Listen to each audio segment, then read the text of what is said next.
तुम्ही बघू शकता किती परफेक्ट असा आपण हलवाई स्टाईल बेसनचा लाडू बनवलेला आहे। आज बेसन पिठापासून किती सुंदर असा आपण घरच्या घरी लाडू बनवलेला आहे। याचं टेक्स्चर दाखवते मी तुम्हाला।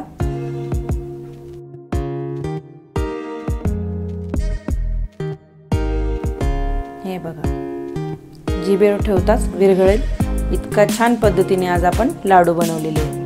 हॅलो एव्हरीवन, मी वर्षा तुम्हा सर्वांचं स्मार्ट रेसिपी मराठीमध्ये स्वागत करते।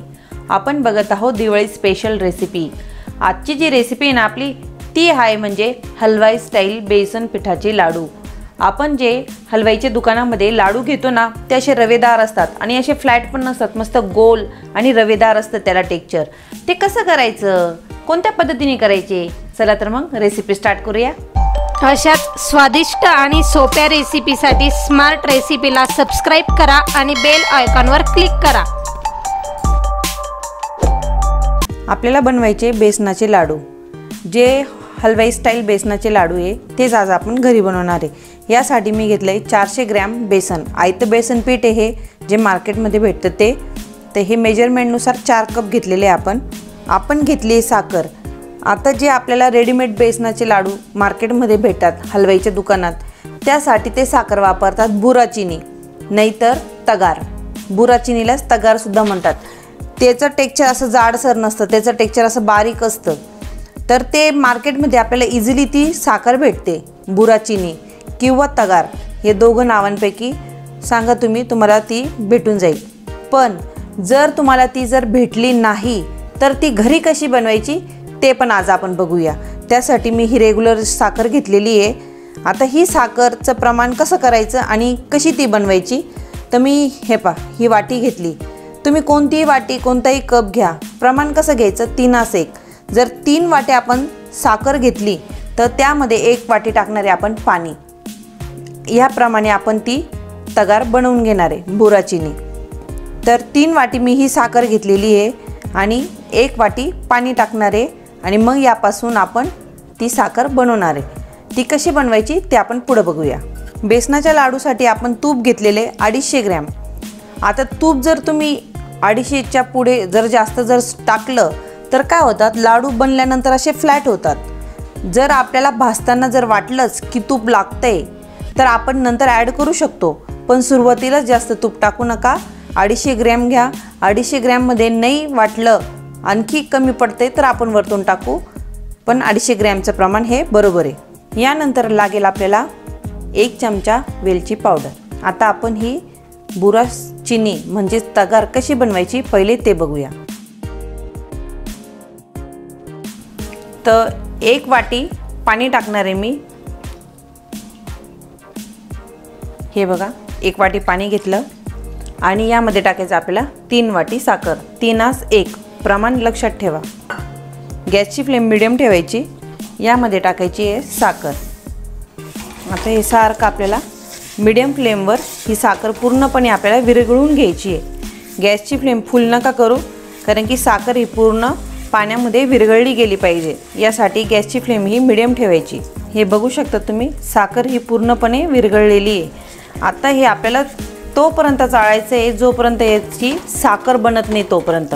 आपल्याला खूप हार्डमध्ये नाही साखर आणायची आहे, थोडं लिक्विड फॉर्ममध्ये असतानाच आपण गॅस बंद करणार आहे। ते मी पुढे दाखवतेच तुम्हाला।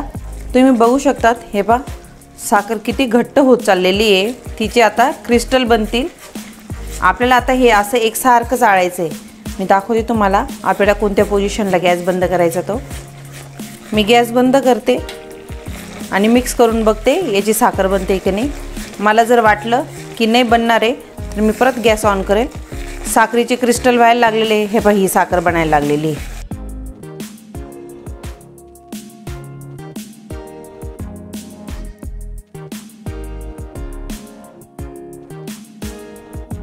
गॅस बंद केलेला आहे मी। आता ही साखर झालेली आहे। आपल्याला ही साखर चाळून घ्यायची म्हणजे आपल्याला याचं रवाळ टेक्स्चर भेटेल आणि जो जाडसर भाग आहे तो आपल्याला मिक्सरमध्ये फिरवून घ्यायचा आहे। पण आपल्याला त्याची पावडर बनवायची नाही, जसा रवा असतो त्या टाईपच याचं लुक पाहिजे आपल्याला। तर मी चाळते।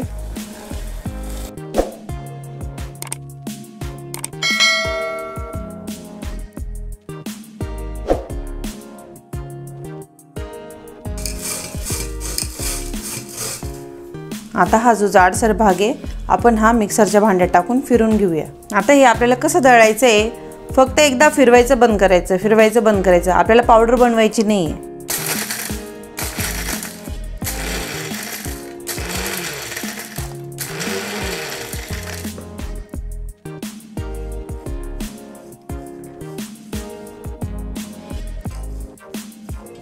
जो हा जाडसर भाग आहे तो परत आपण एकदा मिक्सरमध्ये फिरून घेऊया त्याच पद्धतीने।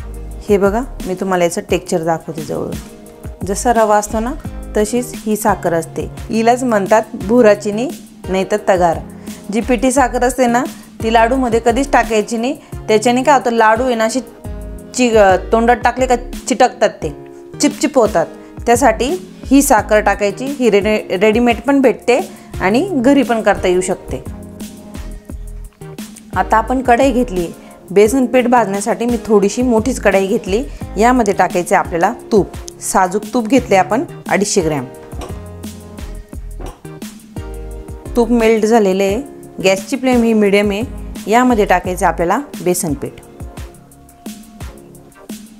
आता हे बेसन पीठ आपल्याला लो टू मीडियम फ्लेमवर हे व्यवस्थित असं भाजून घ्यायचे। जोपर्यंत याचा असा खमंग वास येत नाही, याचा कलर बदलत नाही, तोपर्यंत आपल्याला हे बेसन पीठ व्यवस्थित भाजायचे। बेसन पीठ भाजण्यासाठी आपल्याला जवळपास 30 ते 35 मिनिटं लागतात।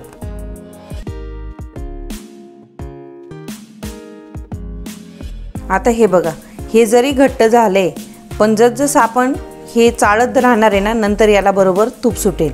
हे आपण हे असं व्यवस्थित चमच्याच्या मदतीने व्यवस्थित चाळून घेणार आहे। 7 ते 8 मिनिटं झालेले आहे। तुम्ही आता बेसन पीठचं टेक्स्चर बघू शकतात। पहिल्यापासून असं सॉफ्ट बनत चाललंय। पहिले आपण टाकले त्यावेळेस किती हार्ड होतं, आता सॉफ्ट बनत चाललंय। जसजसं आपण याला चाळू तसं हे तूप सोडणार आहे। नंतर आणखी दाखवते तुम्हाला थोड्या वेळाने। 25 मिनिटं झालेले आहे। मी एकसारखं असं हे बेसन चाळते। याला असा ब्राऊन कलर यायला लागलेला आहे, पण आपल्याला आणखी थोडा ब्राऊन कलर आणखी घ्यायचा आहे। जेव्हा हा ब्राऊन कलर होईल त्यावेळेस आपल्याला याचं आता दाणेदार लूक कसं घ्यायचं ते बघूया। मग गॅसची फ्लेम ही फुल करू नका, नाही तर बेसन पीठ जळून जाईल। लो टू मीडियमवरच हे बेसन पीठ आपल्याला असं चाळायचं आहे। हे बघा, याला छान असा ब्राऊन कलर आलेला आहे। खूप पण ब्राऊन नाही केला आहे मी, तुम्हाला कलर बघू शकता तुम्ही याचा कलर कसा झालेला आहे। आता यामध्ये टाकायचं आहे आपल्याला, आता पहिली गोष्ट मेन बात म्हणजे आहे की आपल्याला दाणेदार लूक द्यायचे। 30 मिनिटं झाले, मी एकसारखं हे व्यवस्थित असं फिरवते, कारण की बेसन हे जळायला नको याकरिता। आता याला दाणेदार लूक देण्यासाठी आपण टाकणार आहे पाणी घ्यायचं आणि या पद्धतीने टाकायचं आणि परत मिक्स करायचं। याला आहे ना आपल्याला जाळी घ्यायची, जाळी यायला पाहिजे या बेसनाला, म्हणजे बरोबर याचं लूक दाणेदार होतं। हलवाई लोक हेच ट्रिक वापरतात, त्याच्यामुळे त्यांचे बेसनाचे लाडू हे दाणेदार राहतात।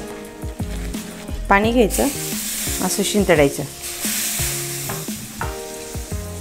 परत एकदा मिक्स करायचं। गॅसची फ्लेम ही कमी ठेवली आहे। आता हे बेसन पीठ मी एका ताटामध्ये काढून घेते। गॅस बंद केला आहे।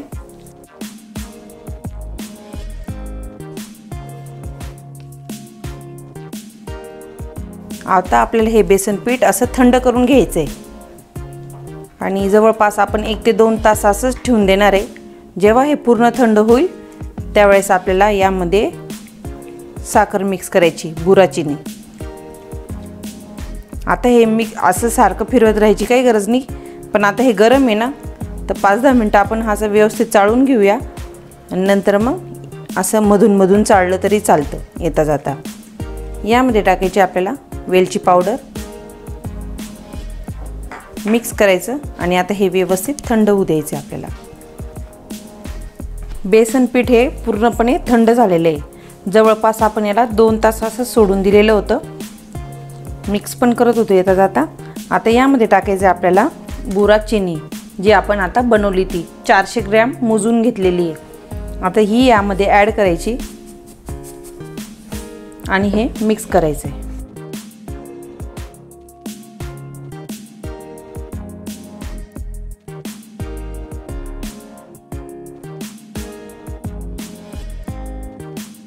हे पूर्ण मी टाकून दिलेले आहे। सर्व हे व्यवस्थित मिक्स करायचे आपल्याला।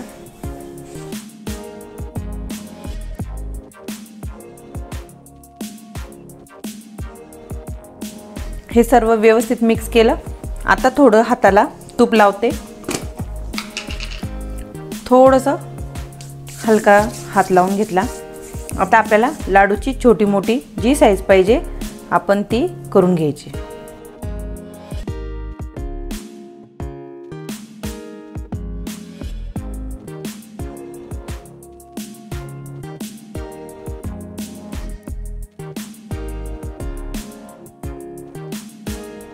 हे बघा किती छान परफेक्ट असा आपला लाडू बनलेला आहे।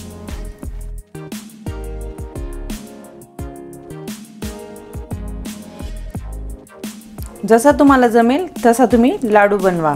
असा या पद्धतीने सुद्धा करतात, जे तुम्हाला सोयीस्कर वाटेल त्या पद्धतीने तुम्ही लाडू बनवू शकता। अशाच पद्धतीने मी सर्व लाडू करून घेते, मग तुम्हाला दाखवते।